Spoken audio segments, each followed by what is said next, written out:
रास्ते के बीच में पड़ने वाली सुरंग की है, जिसे सब लोग भूतों की सुरंग के नाम से जानते हैं। इस सुरंग के अंदर जो भी जाता है वो दोबारा लौटकर कभी वापस नहीं आता।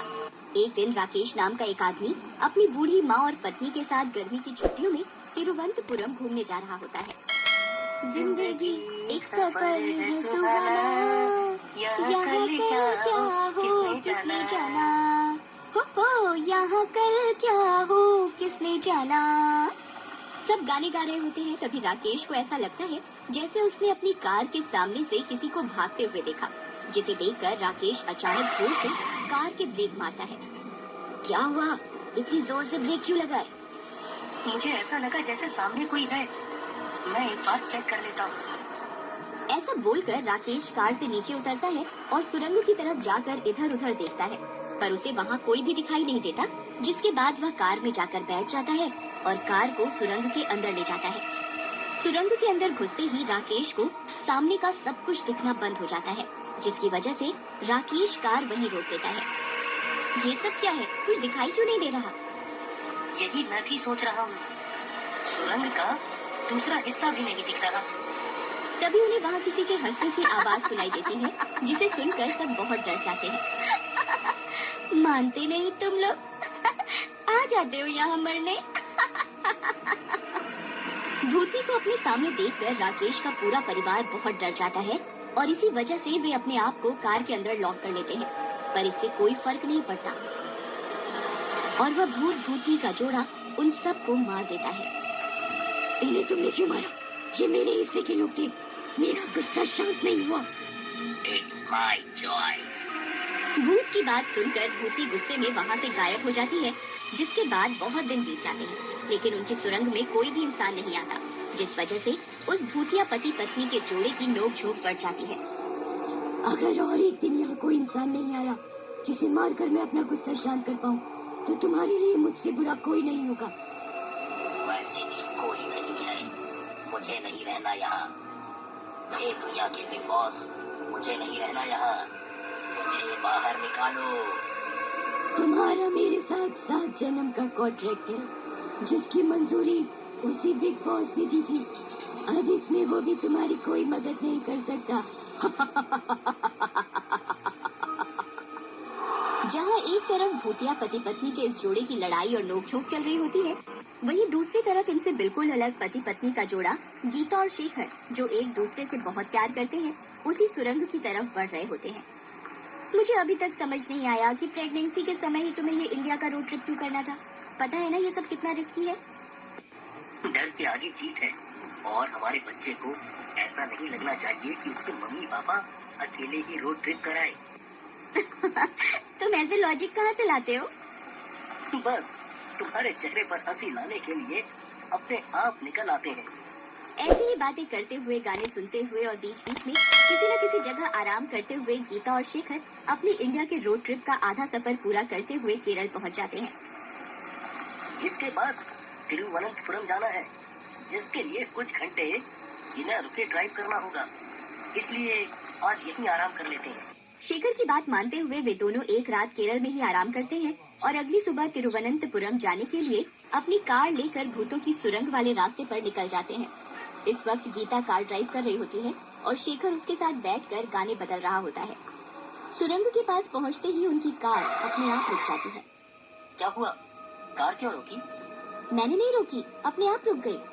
रुको, मैं चेक करता हूँ। ऐसा बोलकर जैसे ही शेखर कार से नीचे उतरता है, तभी कार स्टार्ट हो जाती है और अपने आप सुरंग के अंदर की तरफ बढ़ने लगती है। शेखर, ये कार अपने आप चल रही है, हैंड ब्रेक भी काम नहीं कर रहे, मुझे बहुत डर लग रहा है, इसे रोको प्लीज। गीता की बात सुनकर शेखर भी कार के पीछे भागते हुए सुरंग के अंदर पहुंच जाता है। सुरंग के अंदर ऐसा सब कुछ होते हुए देखकर शेखर गीता को कार से नीचे उतरने के लिए मना कर देता है, जिसे देखकर भूतनी उनके सामने आती है। देखो उसे, अपनी पत्नी की कितनी फिक्र करता है। तुम गुस्सा नहीं करो तो मैं भी कर लूंगा उसकी पत्नी की फिक्र। हाँ, उसी की फिक्र तो करोगे, अपनी पत्नी की फिक्र करते हुए तो मौत आती है। बताओ, मेरी तो किस्मत ही खराब है। सोचा नहीं था कि शादी का वो 7 जन्म वाला वादा इतना सच हो जाएगा। तो मैंने भी कहाँ सोचा था कि मरने के बाद भी यही शक्ल देखनी पड़ेगी। यहाँ भी शांति से जीने नहीं देती। भूत और भूतनी को इस तरह लड़ते हुए देखकर गीता और शेखर असमंजस में पड़ जाते हैं और धीरे धीरे एक दूसरे से बात करने लगते हैं। ये सब क्या हो रहा है? इंसान हो या भूत, पति पत्नी हर जगह एक जैसे ही रहते हैं। यहाँ ऐसी मुसीबत में तुम्हें मजाक करना है? फिक्र मत करो, मेरे पास एक आइडिया है। ऐसा बोलकर शेखर भूत भूतनी की लड़ाई के बीच में खुद बोलना शुरू कर देता है। आप दोनों इतनी लड़ाई क्यों कर रहे हो? देखो, मैं और मेरी पत्नी अभी एक साथ मरने वाले हैं और हम खुश हैं कि कम से कम किसी एक को दूसरे के बिना अकेले नहीं रहना पड़ेगा। भाई, ऐसा कर, मरने के बाद मेरी वाली को भी साथ ले जाइयो।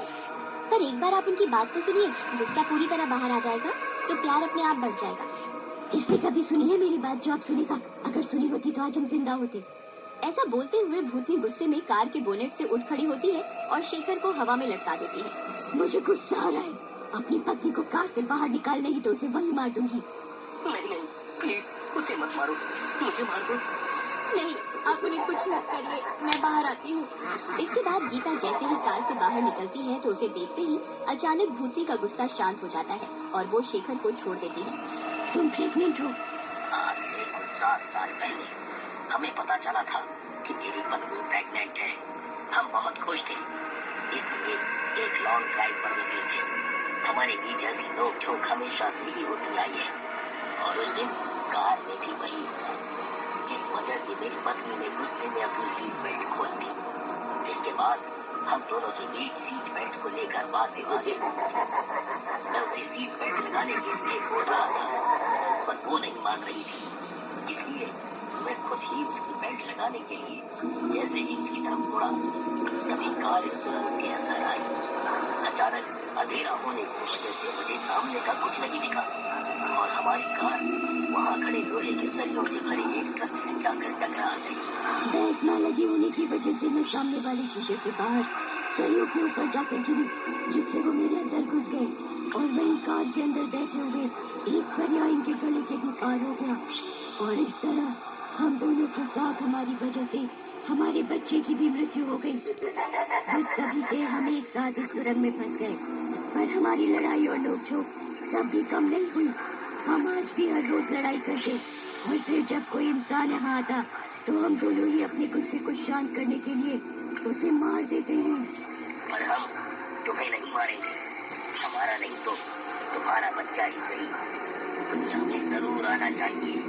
इसके बाद वो भूतिया जोड़ा शेखर और गीता को उस सुरंग से बाहर जाने देते हैं, जिसके 1 साल बाद शेखर और सुमन अपने बच्चे के साथ एक बार फिर उस सुरंग पर वापस आते हैं और उस भूतिया पति पत्नी के जोड़े को अपने बच्चे से मिलाते हुए बहुत बातें करते हैं, जिसके बाद उन्हें मुक्ति मिल जाती है और वो सुरंग भूतिया गतिविधि से मुक्त हो जाती है।